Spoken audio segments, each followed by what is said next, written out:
Boa noite, bem-vindos a mais um dia de live, mais um dia de esquenta para o aulão do Sistema Interamericano de Direitos Humanos, que vai acontecer sábado que vem, dia 24, uma aula de 4 horas ao vivo, mas também gravada e disponibilizada para vocês depois. Hoje é uma live especial porque nós vamos ter uma promoção relâmpago. Pois é, se você fizer o Pix de pagamento do aulão agora, durante a live, de 7 às 8, e você mandar para o e-mail de inscrição, o Pix e o e-mail de inscrição são os mesmos. Então, se você fizer isso durante a live, você consegue garantir o preço promocional de R$ 99,90. Então, espero que seja legal para vocês, aqueles que perderam, que o preço promocional foi só até semana passada.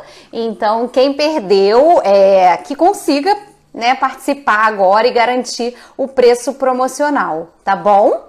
Hoje foi publicada a opinião consultiva 27 da Corte, acabei de fazer um post sobre isso, então espero que vocês consigam acessar e entender, muito importante. Oi, Débora, tudo bem? Obrigada por entrar. Tô falando aqui com todo mundo sobre o aulão de semana que vem, que hoje a gente está com uma promoção relâmpago. Então, quem se inscrever para o aulão agora, durante a live, consegue garantir o preço de R$ 99,90. É só enviar o Pix de inscrição, tá? Que é o mesmo e-mail, cursosprofdanielemaia@gmail.com. E estava falando também da opinião consultiva 27 sobre direitos sindicais, que entrou em vigor, que a Corte publicou hoje mesmo. E publicando hoje, ela começou a gerar seus efeitos de consulta. Foi uma opinião consultiva que foi feita pela Comissão Interamericana. Oi, Eduardo, tudo bem? Foi uma opinião consultiva feita pela comissão sobre direitos sindicais. Então, várias coisas eu achei interessante, dentre elas a previsão sobre uma regulamentação necessária da licença paternidade. Ela não usa essa expressão licença paternidade, mas diz que deve ser, a legislação deve garantir direitos aos pais para que possam cuidar dos filhos junto com a mãe, para que a mãe não sofra essa discriminação no mercado de trabalho por conta da gravidez e por conta da criança. Outra coisa interessante são os novos mecanismos tecnológicos. Como os novos mecanismos tecnológicos mudaram o mercado de trabalho, mudaram toda a gestão do trabalho, então a Corte determinou que a legislação ela precisa estar atenta a essas mudanças para que não fique, os direitos continuem garantidos nesse novo modo de exercício do trabalho, que é esse exercício remoto, esse exercício com ferramentas digitais. Então, toda essa evolução digital, ela precisa estar garantida nas legislações dos países. Então, hoje nós vamos conversar com a Caroline Leal. Ela é defensora pública lá no Distrito Federal e ela já passou por 2 varas aí, acabou de chegar.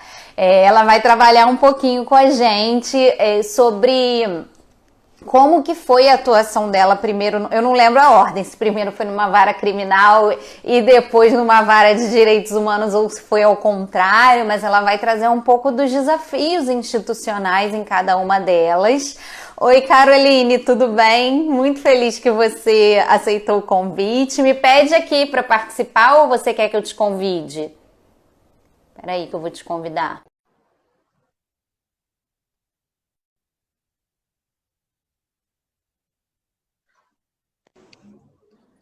Ei, tudo bem? E como é que você tá, querida?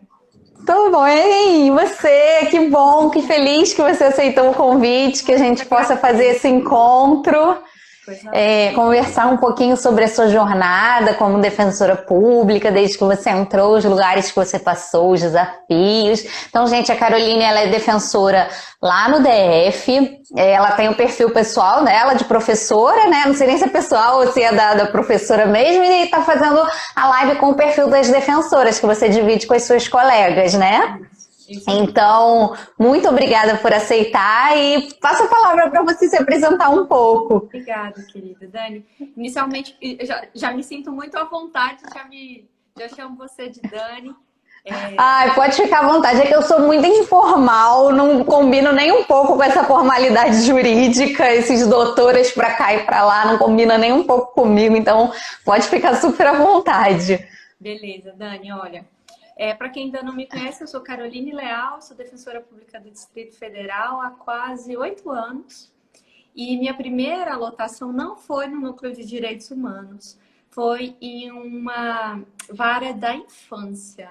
E foi terrível, Dani, foi assustador, foi assim, a gente chega, agora a defensoria ela já está se aparelhando melhor, mas eu cheguei, assim, eles estavam loucos, sedentos, tinha muito tempo que não tinha concurso, e aí eles já jogaram a gente para trabalhar e sem uma ambientação antes, então foi muito difícil.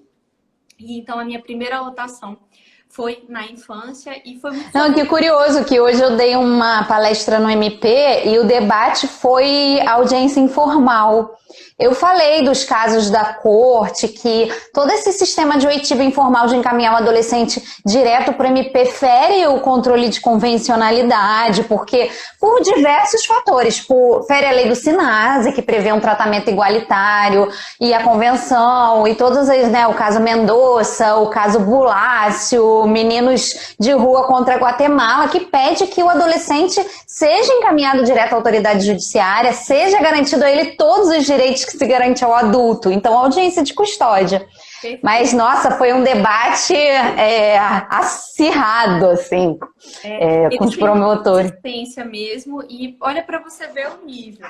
Quando eu comecei nessa atuação, eu fazia questão de acompanhar, né? Então, o adolescente passava por mim, e aí na hora que ele ia para o MP, eu fazia questão de acompanhar. E eles acharam muito estranho, porque nenhum defensor acompanhava. Eu falei, mas não vejo problema, né? Eu acho que tem que acompanhar o tempo inteiro. E percebi, Dani, que em muitas situações eram feitos alguns acordos ali, algumas remissões, que eram muito pesadas e eram inadequadas. Então, eu acho que o nosso papel é realmente fazer esse filtro, né? Essa filtragem. E aí a minha primeira lotação foi lá na infância, mas foi provisória, porque a gente chega e a gente é nomeado pela defensora geral para um primeiro lugar.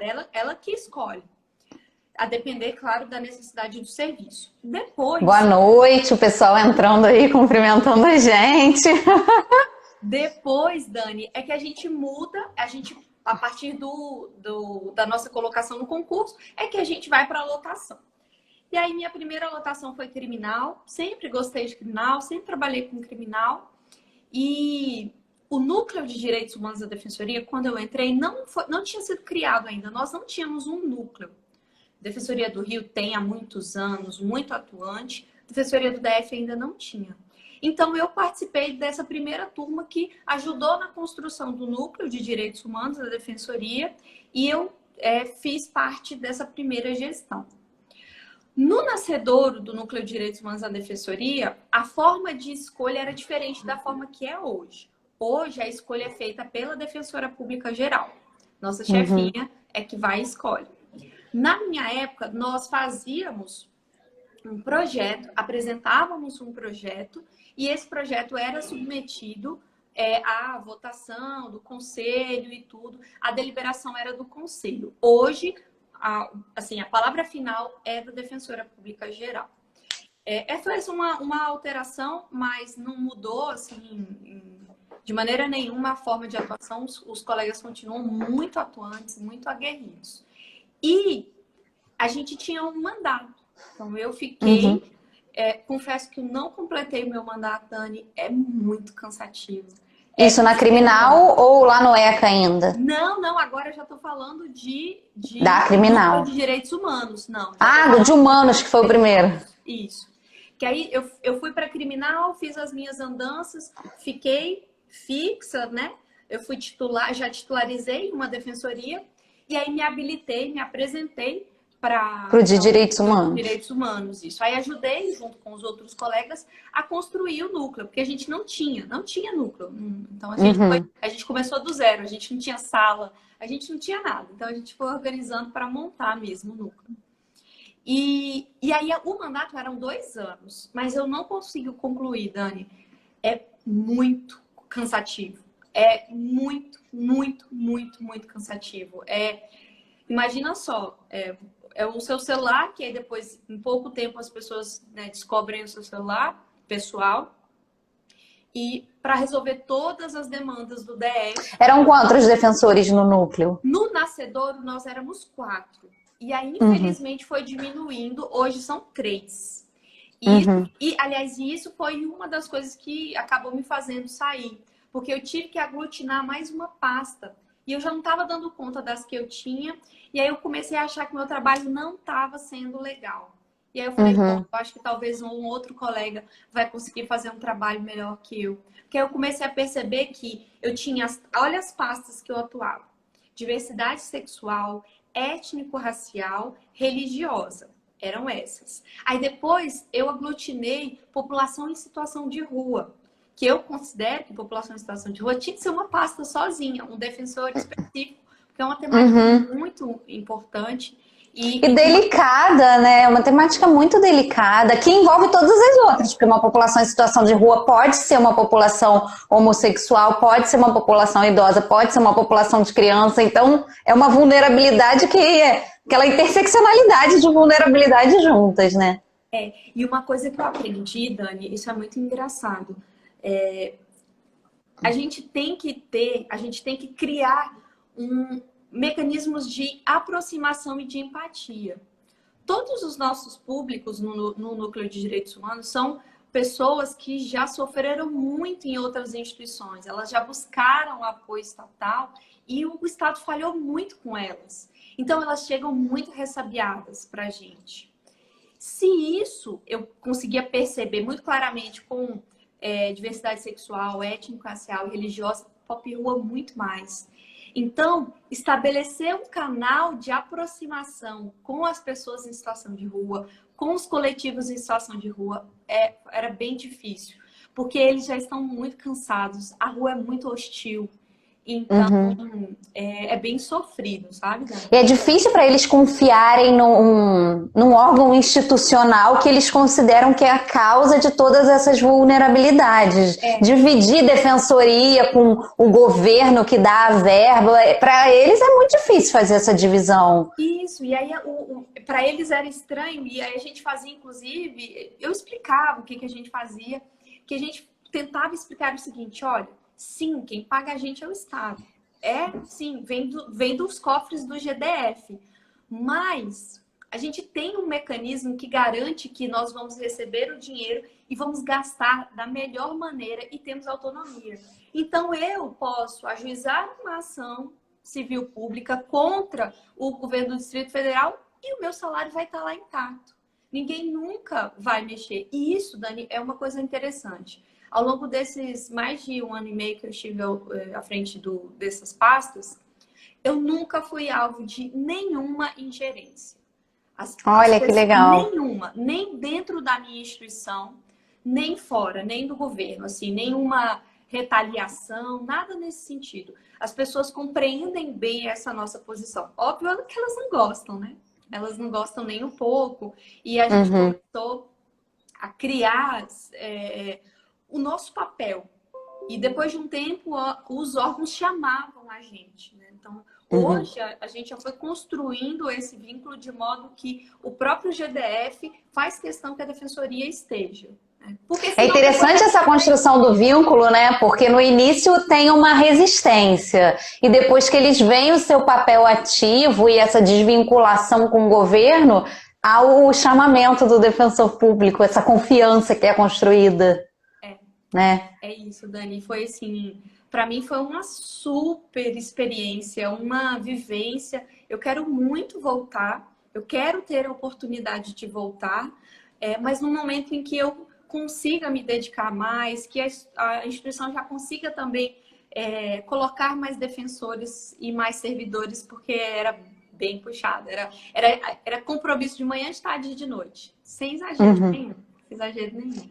E ainda tinha a sua atuação mesmo, porque uma coisa é comparecer numa reunião, outra coisa é formalizar um instrumento extrajudicial que seja para concretizar aquilo que vocês conversaram ali, né?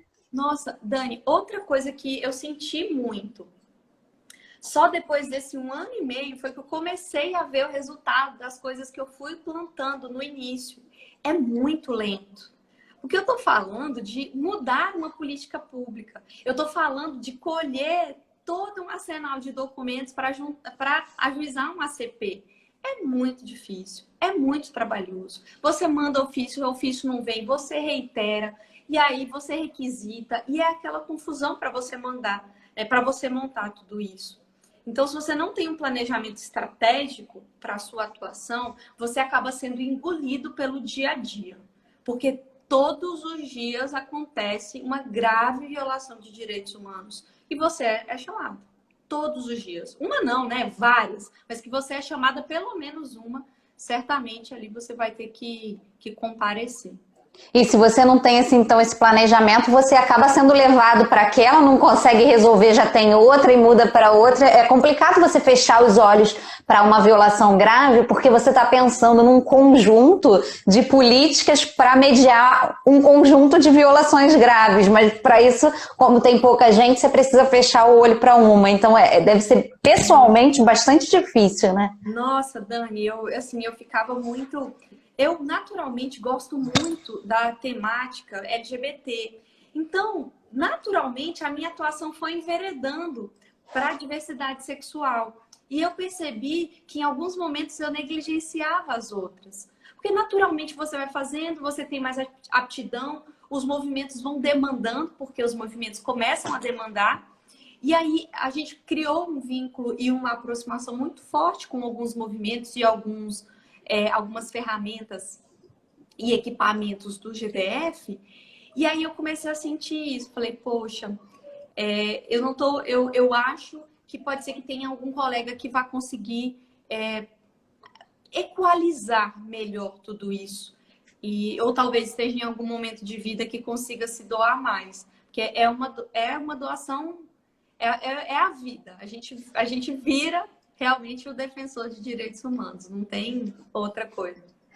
Tô vendo aí que tem um pessoal que entrou agora, então eu queria reiterar o que eu falei no início da live, que não tinha quase ninguém aqui, que eu tô fazendo uma promoção relâmpago hoje do curso, que eu tô preparando para a Defensoria da Bahia e de Goiás. Tô fazendo o preço promocional que já acabou, mas quem quiser participar agora, então se fizer o Pix agora pro e-mail, cursosprofdanielemaia@gmail.com, que é o Pix, consegue pagar o valor promocional de R$ 99,90. Então quem se animar, aproveita que a gente está aqui na live, faz, se espelhando aí nesse trabalho lindo que a Caroline está falando, mas que realmente precisa de uma vocação, né? Não adianta você querer entrar pelo salário e tudo mais. Não. Dani, não dá certo, assim. Você não vai ser um bom defensor, você não vai atuar da maneira adequada. Logo você vai se frustrar. Logo você vai achar o salário pouco, que não é, né, nos padrões, mas você vai começar a achar. Então, alguém que entra meramente para bater carimbo, não vai dar certo. Não vai ser feliz. E não vai fazer um bom trabalho. Complicado, né? E a gente vê muita gente atraído por esses super salários, né? Que estudam para outras carreiras, mas acabam atraídos e é complicado, porque acaba que a gente vê na prática também o defensor que não se dedica como deveria. Não sei nem se é uma questão de dedicação, porque não dá para você julgar, né? Uma pessoa mais dedicada que outra, mas um perfil institucional mesmo. Você consegue ver isso em defensores mais novos ou não? Dani, eu consigo ver. Engraçado você me perguntar isso. Eu tenho visto mais recentemente essa vontade de ser defensor. Na minha época de faculdade, você perguntava assim para a sala inteira, quem quer ser defensor? Ninguém nem conversava sobre defensoria pública, ninguém sonhava em ser defensor público, né? Sempre se sonhava ser juiz, promotor, procurador procurador de Estado em menor escala. Então, essa vontade de ser defesa. Também a gente tinha algumas pessoas, eu falo, né, da minha experiência na UNB, algumas pessoas falavam, não, eu quero ser advogado, mas ninguém falava que queria ser defensor. Mas eu vejo mais recentemente, eu sou defensora há 8 anos, a época do concurso, então já vai bem uns 10. De lá para cá as coisas mudaram muito. E eu tenho visto colegas muito valorosos que têm entrado com o espírito, né? E com vontade mesmo de ser defensor. Colegas que às vezes estão em outras etapas e abdicam de outros concursos, né? Concursos dessas carreiras que, né, que pagam. Tradicionais, né? Vamos dizer assim. Exato. E aí eles falando, não, eu realmente gostaria de seguir a minha aptidão. Já tive alunos também, assim, falando, eu realmente quero fazer só esse concurso, que é ele que me interessa. E isso faz uma diferença danada, Dani, na nossa atuação, na forma de conduzir, na forma de enfrentar as nossas dificuldades, porque nenhum trabalho, nenhuma instituição, nenhum lugar vai ser só flores, de jeito nenhum. A gente tem uma dificuldade muito grande, às vezes, de ser resiliente. E é difícil ser resiliente, né? Uhum. Eu percebo entre o período em que eu entrei na defensoria e agora, a condição de trabalho já melhorou bastante. Ainda estamos numa crescente. E se a pessoa que entrar não tiver essa concepção de que em algum momento ele vai ter que tirar do bolso para fazer alguma coisa, para ajudar um assistido, ele não vai ter a melhor condição de trabalho. Às vezes o computador dele não vai ser mesmo melhor. Ele vai receber ou não vai receber um tablet, não sei o que todo mundo recebe. Mas eu acho isso tão pequeno. Que nenhum salário compra o seu bem-estar profissional, né? Nenhum salário compra você fazer aquilo que você gosta. Assim, eu demorei muito a me encontrar. Eu fiz muitas coisas desde que eu me formei e eu nunca pensei em ser professora. Eu fiz mestrado assim que eu me formei, mas não me despertou essa coisa. Não sei o que aconteceu. As outras atividades. Não, e aí eu saí do mestrado, fui pro mercado, advoguei e tal. Depois de muito tempo, 5 anos depois de terminado o mestrado, é que eu resolvi entrar no doutorado. Muito mais porque eu queria sair do país. Eu e meu marido, a gente queria sair do país. Então eu comecei a fazer processo seletivo para fora. Porque era uma oportunidade da gente sair, né? Ele também é acadêmico, tem doutorado, então a gente tinha duas vertentes. Ou fazer processo de migração por ele, porque ele é engenheiro, então para engenharia tem muito mais essa coisa da migração. E eu, porque não queria ficar lá sem fazer nada, comecei a fazer processo seletivo para fora, para sair do país. Não porque eu queria fazer doutorado, mas porque era uma forma de eu sair, né? Porque no direito, para você se estabelecer num outro lugar, você tem que, enfim, cada lugar tem sua forma de receber o advogado, mas não é assim chegar advogando. E aí nesse meio tempo de fazer processo seletivo para fora, é que eu vi o edital da UF, que é onde eu faço o doutorado, que estava se encerrando em 2 dias. E aí eu peguei meus projetos em inglês, traduzi para o português e mandei do jeito que estava, assim. E aconteceu de eu passar. E aconteceu, nossa, hoje eu não me vejo fazendo outra coisa, assim, eu até faria outras coisas em paralelo, porque eu gosto desse dinamismo, de cada dia tá fazendo uma coisa diferente. Eu sou uma pessoa eu enjoo rápido das coisas, então eu faria, sim, outras coisas. Mas, assim, me encontrei. Eu gosto de verdade, eu gosto desse contato, eu gosto de orientar, eu gosto muito da parte de orientação, de projeto de pesquisa, né? Ah, eu quero fazer mestrado, como que eu faço? Nossa, eu pego ali, olha, você faz isso, e repito 20 vezes para 20 pessoas diferentes, mas eu acho muito legal. Então, isso que eu vejo na defensoria, sabe? Eu acho que a pessoa tem que ter o perfil, porque nenhum salário paga um trabalho que você não goste de fazer. Hoje eu vejo assim, porque hoje eu ainda, né, já que eu tô começando não, mas não tô assim, se eu tivesse seguido desde o mestrado, eu estaria muito mais estabilizada na carreira acadêmica.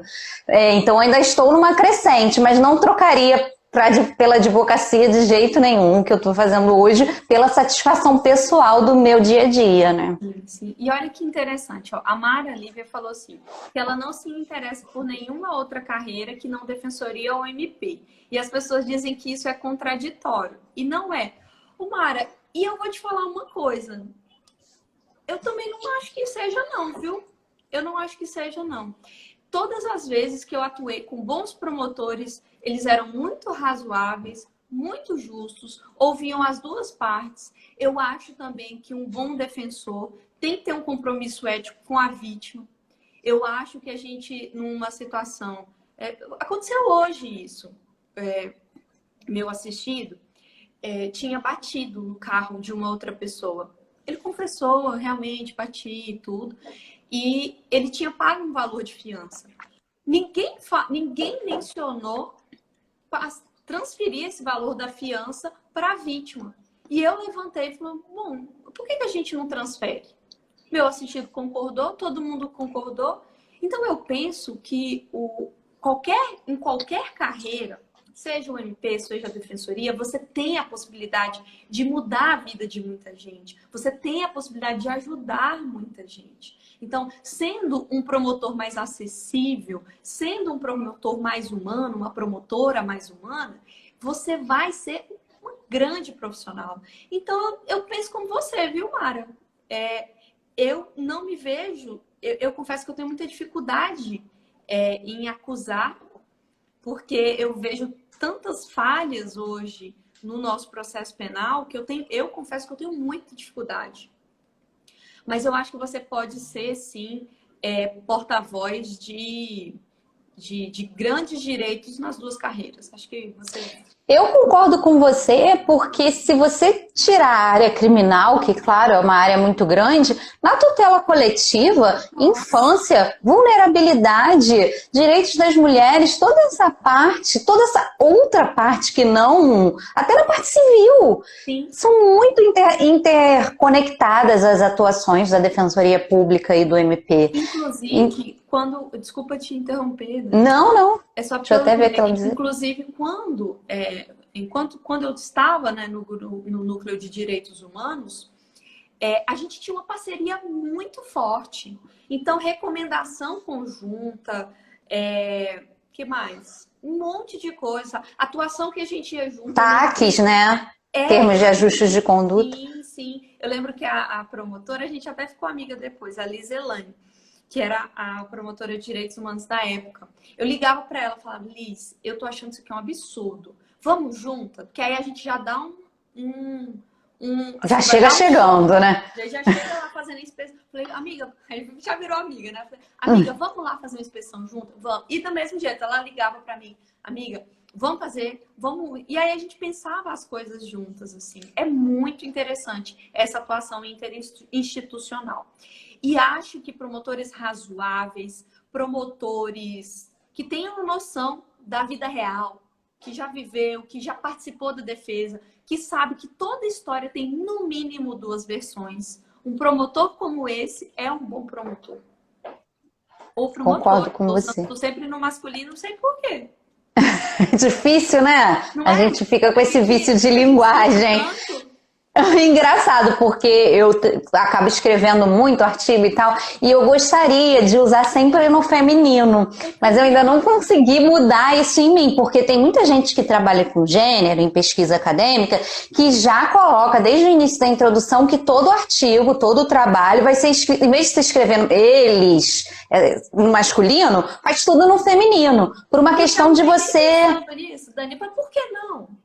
Por que não? É uma questão de você localizar a fala, né? Porque às vezes o trabalho tem duas mulheres e um homem, então as mulheres são a maioria, mas mesmo assim é escrito no masculino. Então eu já vi muito trabalho fazendo isso. Sempre se justifica antes, porque ainda não é comum. Eu ainda não consegui, confesso que eu ainda tenho uma resistência, mas acho o máximo quem faz. É porque assim, a gente tem um apego ao padrão da norma culta. E, infelizmente, o padrão da norma culta é masculino. A gente precisa mudar o padrão da norma culta.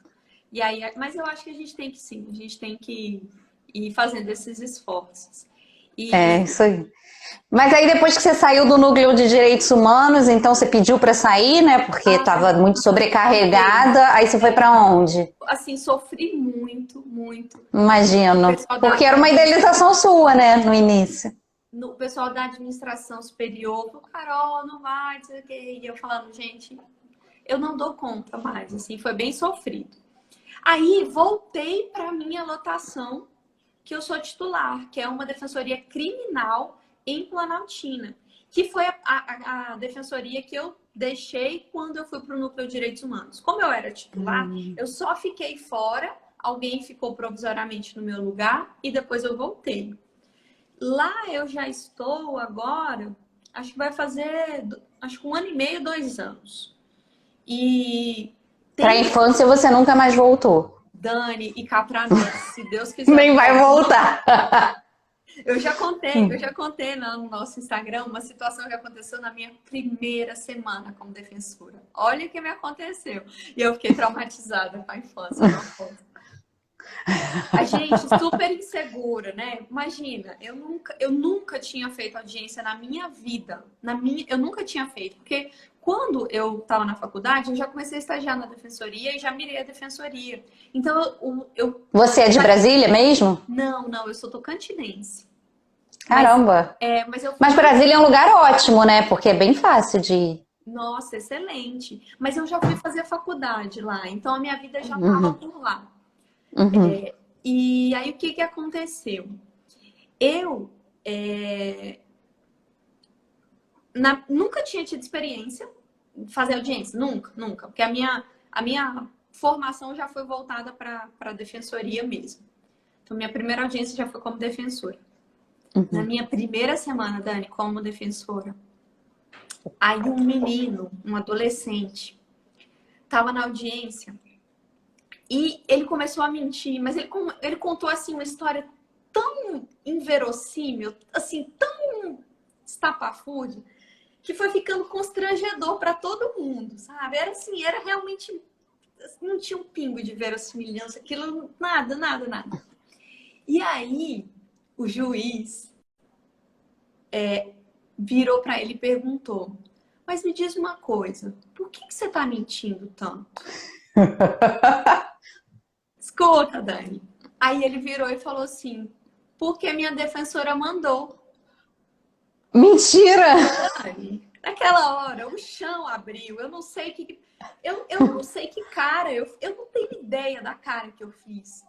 Mas eu lembro claramente da sensação até hoje. Eu falo assim, não, ele não tá falando de mim. Tipo, não sou eu não faço. Mas o juiz deve ter percebido, né? Que você não tinha dito isso. Dani foi o juiz que saiu em minha defesa. Aí ele falou, não, olha, eu já estou acompanhando a atuação da doutora, eu tenho certeza que a doutora não fez isso. A doutora pode ter explicado os direitos e tudo. Mas eu fiquei muda. Eu fiquei uma porta. O juiz que fez a minha defesa.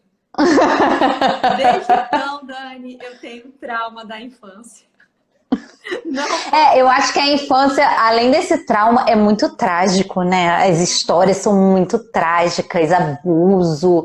Eu não sei se eu teria, assim, psicológico para lidar, não. É muito, muito triste, porque a infância, o mote dela, o que orienta, todos os valores são incríveis. E se nós conseguíssemos na prática implementar, seria muito bom e muito eficiente. Mas eu vi na prática a ineficiência. Eu vi na prática o menino receber uma medida de prestação de serviço à comunidade, ficar 4, 5, 6 meses ocioso, achando que não recebeu nada, e aí começar a voltar. Eu fiquei 3 meses na infância e já foi tempo de começar a ver os mesmos meninos voltando. Aí eu falei, não, gente, isso aqui assim... É difícil, eu também acho bem complicado, assim, a infância, por várias razões. Você está falando dessa parte do ato infracional. Eu já acho mais complicado a parte da criança mesmo, as violações da criança, aqueles maus tratos, criança abandonada. Ai, criança mexe comigo, eu adoro criança e eu fico muito mexida quando eu vejo. Nossa, essa minha atuação lá era na infracional. Então, quando eu passei, eu não passei pela cível, não. Mas tem colegas que entraram na defensoria e fizeram carreira. E a gente se encontra, né, na defensoria. Eu, por exemplo, nesse meio tempo, até titularizar, passei por uma defensoria cível. Também não gostei. Não... percebi que eu gosto do crime, né? Por mais que eu também ache que é absolutamente ineficiente, tenho severas críticas, mas eu me sinto mais confortável ali. Acho, inclusive, que ali eu tenho conseguido fazer um pouco mais de diferença. Lá na infância eu percebia menos. Mas é paradoxal que fosse isso, mas eu conseguia tocar muito pouco os adolescentes. Já, eu acho que depois, né, quando eles ficam adultos e eles vão pela primeira vez para o cárcere, e aquilo é uma experiência terrível. A gente tem, né, muitas pessoas que retornam e falam, doutora, nunca mais eu volto. E realmente, eu tô lá muitos anos em Planaltina e nunca mais essa pessoa teve nada. A gente consegue muitos acordos. E então, eu considero que eu sou mais eficiente e os acordos, enfim, são mais efetivos. Você faz muito júri? Não, Anne. Não? Não, a minha defensoria é só criminal. É só criminal. Inclusive, um júri, eu tenho... Eu acho o máximo a Mayara e a Kate, que são, tipo, rainhas do júri. Nós temos um grande colega também, que é o Thiago, que é do meu concurso, que é super, um grande nome dos defensores, dentre os defensores do júri. Mas, Dani, sabe aquela pessoa passional? Eu sou passional.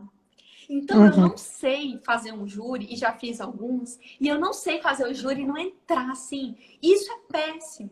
Na minha opinião, isso é péssimo, porque isso atrapalha o seu raciocínio.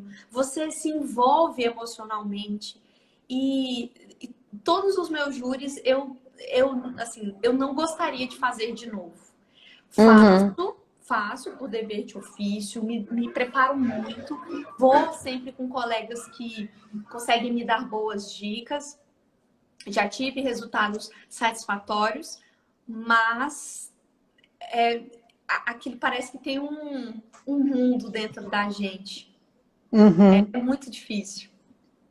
E é um crime muito grave, né? Você sabe que o resultado daquele júri vai influenciar a vida daquela pessoa de forma muito drástica. Então, a responsabilidade em cima de você é muito maior também. No último júri que eu fiz, eu lembro que eu me excedi, inclusive, me excedi mesmo. Porque a minha única tese era a tese para retirada das qualificadoras. Era só a retirada da... Aliás, só uma qualificadora, da não surpresa. Aliás, da surpresa.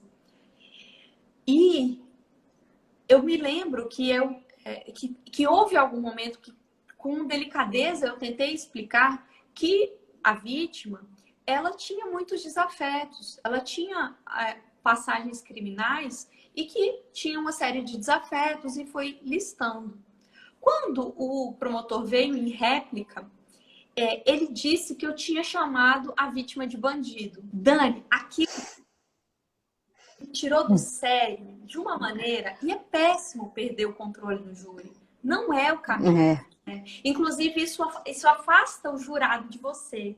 Se você adota aquela postura mais resiliente, você consegue. Mas eu acho que eu nunca chamei ninguém de bandido, porque eu não acho que qualquer pessoa mereça esse estigma. Acho. Eu me sinto muito incomodada, Dani, quando alguém em audiência, o próprio policial fala humilhante. Eu sei que isso pode parecer preciosismo, ou, enfim, uma frescura da minha parte, mas é que eu acho que qualquer pessoa podia estar ali naquela situação. Não, eu concordo, é curioso você falar, porque assim, o livro que eu sempre indiquei para os meus alunos de penal é o Bittencourt, que foi o livro que eu li na faculdade, eu gosto. De uns tempos para cá eu tô tendo uma dificuldade, porque ele fala delinquente. O tempo inteiro que ele se refere é o delinquente. Aquilo começou a me incomodar, ao ponto de agora eu não querer mais indicar o livro. Sim, adoro, né? Porque foi o que eu li, é o que eu acho bom. Só que agora tem tantos penalistas novos, né? Tem o do Leonardo do Bem, que é um excelente livro do Fernando Galvão, que eu tô tendo uma resistência em indicar o Bittencourt, não porque eu acho ele ruim, mas porque não dá para você ficar usando delinquente. Ainda mais para quem está em penal 1, tá aprendendo tudo, tá começando a se introduzir. Você já vai se introduzir com essa expressão na cabeça? O delinquente? Assim, para mim é muito claro no exercício da defesa criminal, muito claro. Eu lembro que quando eu assumi a defesa criminal, a minha família, "Ah, meu Deus, mas não é perigoso, mas eles cometeram mesmo." E eu fui tentando explicar para minha família o seguinte: olha, pela minha percepção, pela minha experiência, eu diria que entre 70% e 80% das pessoas cometeram o fato daquele jeito que está descrito na denúncia. Daquele jeitinho, sem tirar nem pôr. Estou falando da minha realidade no DF. Eu não posso falar isso para todos os lugares, né? Uhum. Mesmo com grandes problemas, grandes problemas, a gente ainda tem algum nível de confiabilidade na polícia do DF. Então, eu não posso dizer que a maior parte dos autos de flagrante tem alguma coisa muito diferente. E sei disso porque os próprios assistidos me contam. Mas não, doutora, foi desse jeito. Foi desse jeitinho mesmo. Eles contam. E aí eu comecei a compreender que a minha função, Dani, não é tapar o sol com a peneira, não é mentir, não é mentir para o juiz, para o promotor, nem para o meu assistido. Eu fui compreendendo que o meu papel é oferecer para aquela pessoa a melhor defesa técnica possível. Se ele tivesse muita grana, se ele tivesse muito dinheiro e ele fosse contratar um super advogado, pronto. É esse o serviço que eu tento oferecer para ele, com as ferramentas que a gente tem. A gente bem sabe que o fato de uma pessoa ter muito dinheiro faz com que outras portas se abram. Eu uso as portas que eu tenho, o caminho técnico que eu tenho. E também percebi, Dani, que a partir desse tipo de atuação mais leal, mais ética, depois de um tempo, você vai construindo a sua reputação. E você consegue muita coisa e você consegue muitos acordos, você consegue sensibilizar a outra parte, porque eles sabem quando você tá, assim, sabe? Sendo sincera, né, no que você está pedindo. Dani, eu não fico pedindo o que é incabível. Tanto é que quando eu começo um requerimento, eu já começo falando: os senhores sabem da minha postura colaborativa, mas nesse caso eu acredito que a gente precisa. E aí a defesa ganha força. Isso. Porque ela não é protelatória, né? Não, Dani. E assim, hoje eu estava explicando para o meu assistido, na nossa audiência, explicando para ele: olha, eu vou ser muito franca com você. As provas do jeito que estão aqui, elas caminham para uma condenação. Eu não posso dizer que você vai ser condenado, porque não sou eu que condeno. Mas a minha experiência me mostra que sim. Eu penso que a gente poderia pensar nessa estratégia, que pode te ajudar desse jeito. Já oriento ele lá na frente para eventual cumprimento de pena. E aí eu vou tentando usar as ferramentas que estão disponíveis, né? A maior parte das vezes a gente não consegue a absolução, porque a tese nem é absolutória. Então... Uhum. Gente, olha só, não vou me estender mais porque eu sei que a Carol tem outra live, né? Então, eu vou encerrar por aqui para não te atrasar também para a próxima. Mas olha, queria te agradecer muito, você é uma fofa, amei saber da sua trajetória, dessa história do Núcleo de Direitos Humanos que começou tão pequenininho, tão sem estrutura e foi crescendo.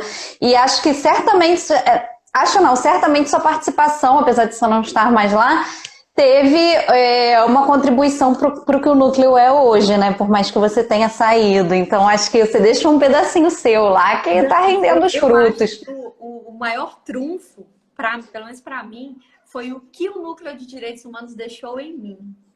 Eu acho que a gente precisa, quando entra na defensoria, ter essa noção de que você, na condição de agente de transformação social, você precisa salvaguardar direitos humanos aonde quer que você esteja. Então, ontem, quando eu estava fazendo a minha audiência e que eu estava pelo réu, o réu, infelizmente, se envolveu num acidente de trânsito que vitimou uma pessoa, a pessoa morreu. E aí eu vi aquela situação, um homem jovem que tinha filhos e tudo. A irmã da vítima entrou na audiência. Eu me apresentei para ela, expliquei para ela que eu era defensora do réu e expliquei também que tinha uma série de direitos que ela podia entrar, por exemplo, o DPVAT, que ela nunca tinha recebido. Então, eu acho que levar conhecimento, né, garantir direitos humanos é o Foi nosso esse que papel. você pediu para a fiança ir para a vítima? Foi Não, esse esse caso? foi de hoje. Ah! Esse foi de ontem. Esse foi de ontem, que aí eu falei para ela, olha, eu não posso fazer diretamente a assistência, né, da senhora, da família da senhora, mas alguém da minha equipe pode. O telefone está aqui, está à disposição. Dá um oi pro Pedro, defensor público da União, que sempre acompanha aí todas as postagens aqui. Obrigada pela presença, Pedro. Que bacana. E assim, aliás, a DPU é uma grande parceira, uma grande parceira.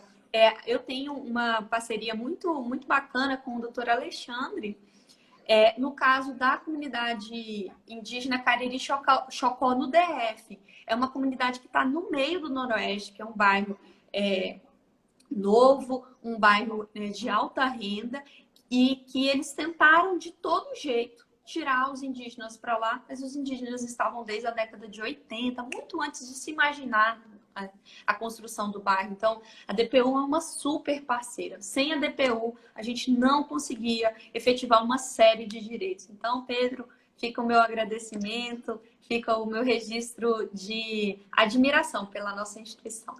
Ai, que legal. Então é isso, Carol. Olha, muito obrigada mesmo. Que a gente consiga, de repente, se conhecer pessoalmente, quem sabe, num pós-pandemia, outros projetos. Agradeço a disponibilidade, a conversa. E é isso. Não sei se você quer falar alguma coisa, se despedir. Só queria agradecer mesmo. Para mim é sempre uma honra. Eu adoro conversar, especialmente com estudiosas de direitos humanos.